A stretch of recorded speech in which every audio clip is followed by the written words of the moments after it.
নমস্কার বন্ধুরা, আমার বৃষ্টিপর্ণা চ্যানেলে আপনাদের স্বাগত।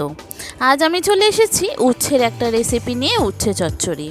তো এই গরমকালে দেখবেন তেতো বা টকটা খেতে খুব ভালো লাগে। তো এইভাবে একবার উচ্ছে চচ্চড়িটা বানিয়ে দেখতে পারেন, দারুণ সুন্দর খেতে হয়। বড়ি দিয়ে করব আজকে উচ্ছে চচ্চড়ি। চলুন তাহলে রেসিপিটি দেখে নেওয়া যাক। আমি এখানে কিছুটা উচ্ছে নিয়েছি, সেগুলোকে ভালো করে ধুয়ে পরিষ্কার করে নিয়ে তারপরে এটাকে কাটবো।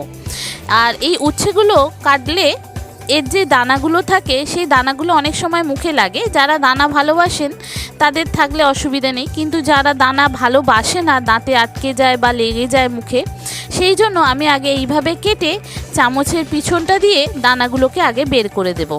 দানাগুলো বের করে দিলে কি হয়, এটা খেতে খুব ভালো হয়। এবার দেখুন দানাগুলো সব বের করে দিয়ে এবারে এগুলোকে ছোট ছোট করে কেটে ধুয়েই নিয়েছি, কেটে নেব। আর একটু আলু নিয়েছি, আর একটু বেগুন নিয়েছি, একটু পেঁয়াজ নিয়েছি, আর নিয়েছি সামান্য কিছুটা বড়ি। এটা দিয়েই করব আজকে আমি এই উচ্ছে চচ্চড়িটা। খুব সুন্দর খেতে হয় বন্ধুরা, এইভাবে একবার ট্রাই করতে পারেন। আমার যে সমস্ত বন্ধুরা আমার ভিডিওটি দেখছেন অথচ আমার চ্যানেল বৃষ্টিপর্ণাকে সাবস্ক্রাইব ও ফলো করেনি, তাদেরকে অনুরোধ করব আমার চ্যানেলকে সাবস্ক্রাইব ও ফলো করে দেওয়ার জন্য। তাহলে ভিডিও আপলোডের সাথে সাথেই আপনাদের কাছে নোটিফিকেশান চলে আসবে ভিডিও আপলোডের। কেমন হলো রেসিপিটা অবশ্যই কমেন্ট করে জানাবেন।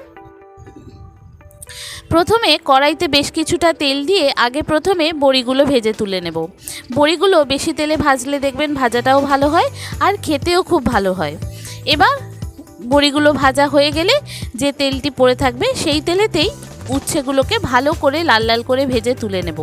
দরকার পড়লে আপনারা ঢাকাও দিয়ে দিতে পারেন। আমিও এখানে ঢাকা দিয়ে দিয়েই উচ্ছেগুলোকে ভালো করে লাল লাল করে ভেজেছি। যত ভালো করে উচ্ছেটা ভাজা হবে দেখবেন এই তরকারির টেস্টটা কিন্তু ততটাই ভালো আসে। এবার দেখুন এটা ভালো করে ভাজা হয়ে যাচ্ছে। এবার উচ্ছেগুলো তুলে নেব, নিয়ে এবার ওই তেলেতেই আমি একটু পাঁচ ফোড়ন, একটু জিরে আর একটু শুকনো লঙ্কা ফোড়ন দেব। যখন দেখব ফোড়নের গন্ধটা খুব ভালো আসছে তখন যে আলুটা কেটে রেখেছিলাম, প্রথমে আলুটা ভালো করে লাল লাল করে ভেজে নেব। তারপরে পেঁয়াজ যেটা কেটে রেখেছিলাম পেঁয়াজটা দেব। দেখুন খুব সুন্দর খেতে হয় এইভাবে করলে। আপনারাও কি এইভাবে করেন? যারা পুরানো হয়তো তারা এইভাবেই করেন, কিন্তু যারা নতুন রাঁধুনি তারা কিন্তু এইভাবে একবার ট্রাই করতে পারেন। খুব সুন্দর খেতে হয় এইভাবে করলে। আর গরমকালে তেতো বা টকটা কিন্তু খেতে খুবই ভালো লাগে। যা গরম পড়েছে, বাইরে যা লু বইছে, এই সময়তে এই রকম তেতোটাই টেস্টি খুব ভালো হয়। তো সেই জন্যেই আজকে আপনাদের সঙ্গে এই উচ্ছের তরকারিটি, উচ্ছের চচ্চড়িটি শেয়ার করছি। দেখুন আলুগুলো ভালো করে ভাজা হয়ে গেছে। এবার যে পেঁয়াজগুলো নেব সেই পেঁয়াজগুলো এর মধ্যে দিয়ে দেব। এটাও ভালো করে ভেজে নেব। পেঁয়াজটা ভালো করে একটু ভাজা হয়ে গেলে তারপরে যে বেসিক যে মশলাগুলো আছে, সামান্য পরিমাণ মানে স্বাদ মতো নুন, হলুদ, জিরে গুঁড়ো, ধনে গুঁড়ো আর একটু আদার পাউডার দিয়েছি, সামান্য লঙ্কার গুঁড়ো দিয়েছি, দিয়ে এটাকে ভালো করে কষিয়ে নেব। ভালো করে যখন কষানো হয়ে যাবে তারপরে যে বেগুনগুলো নিয়েছিলাম সেই বেগুনগুলো এর সঙ্গে দিয়ে দেব। প্রথমেই দিলে কি হয়, বেগুনগুলো পুরো তেলটাই টেনে নেয়, তখন অসুবিধা হয়। তো সেই জন্য আগে ভালো করে সব মশলাটা কষিয়ে নেব, তারপরে বেগুনটা দেব, দিয়ে এটাকে বেগুনের সঙ্গে মশলাটাকে ভালো করে কষিয়ে নেব।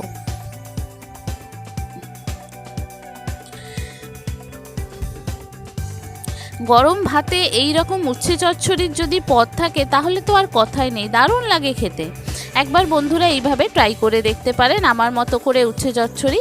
আর যারা আমার মতো করে বানান তারা কিন্তু অবশ্যই আমাকে কমেন্ট করে জানাবেন যে আপনারাও এইভাবেই বানান।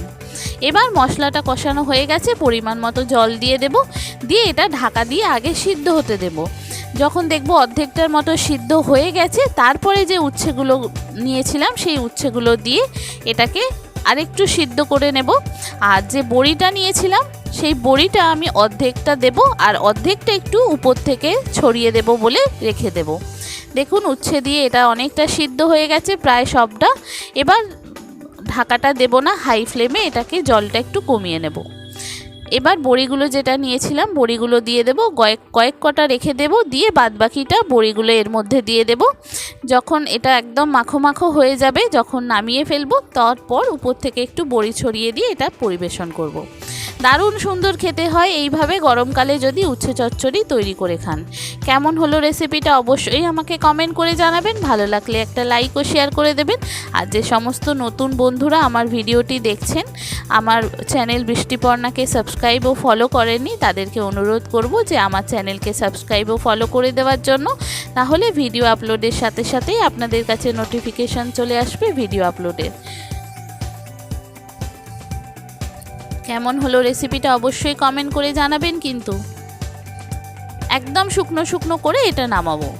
এটা শুকনো শুকনো খেতে ভালো লাগে, তরকারি ঝোল হলে এই চচ্চড়ি খেতে ভালো লাগে না। দেখুন একদম শুকনো শুকনো হয়ে গেছে। এবার এটাকে নামিয়ে নেব। দেখেছেন কত সুন্দর দেখতে হয়েছে। এটা দিয়েই পুরো খাওয়া হয়ে যাবে, এত সুন্দর দেখতে হয়, মানে খেতে হয়। তো আমাদের তো এইভাবেই আমি উচ্ছে চচ্চড়িটা করি। আর এই গরমকালে দেখবেন তেঁতোটা খেতে যেহেতু খুব ভালো লাগে, আর সেই জন্য এইভাবেই করার চেষ্টা করি। প্রায় দিনই এইভাবেই হয়। আজকে আপনাদের সঙ্গে শেয়ার করলাম এইভাবে। আর উপর থেকে বড়ি কটা ভেঙে আর কটা গোটা দিয়ে এগুলো একটু সাজিয়ে দিলাম যাতে দেখতে ভালো লাগে।